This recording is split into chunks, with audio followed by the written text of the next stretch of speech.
Savli police સ્ટેશનના વેપારીનો દલાલ મારફતે સંપર્ક કરી કાપડનો માલ લઈ નાણાં નહીં ચૂકવી ઉઠમણું કરનાર વેપારીઓ, દલાલ એમ ત્રણેય આરોપીઓ, મહિલા આરોપી સહિતને પકડી પાડી Savli police surveillance team. Police commissioner Shri Anupamsinh Gehlot સાહેબ તથા ખાસ પોલીસ કમિશનર શ્રી સેક્ટર 1 સાહેબ તથા નાયબ પોલીસ કમિશનર શ્રી ઝોન 1 સાહેબ અને મદદનીશ police commissioner Shri B division સાહેબ નાઓએ સુરત શહેર ટેક્સટાઇલ માર્કેટને લગત બનતા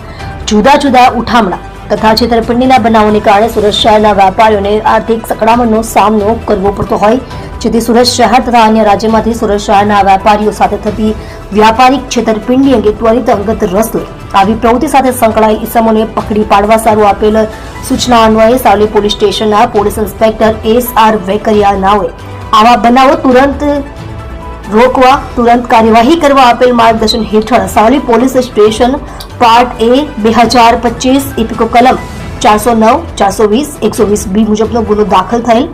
જે ગુનાના આરોપીઓને પકડી પાડવા સારું surveillance police sub inspector HL Desai તથા સ્ટાફના માણસો વર્કઆઉટમાં હતા. દરમિયાન ગુનાના કામે ટેકનિકલ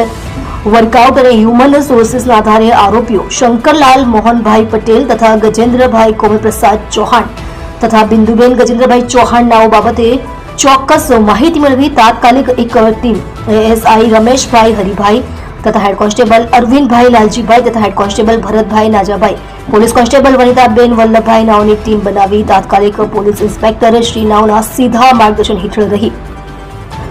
તુરંત જ ગુનામાં સંડોવાયેલ ત્રણેય આરોપીઓ શંકરલાલ મોહનલાલ પટેલ, ગજેન્દ્રભાઈ કોમલપ્રસાદ ચૌહાણ તથા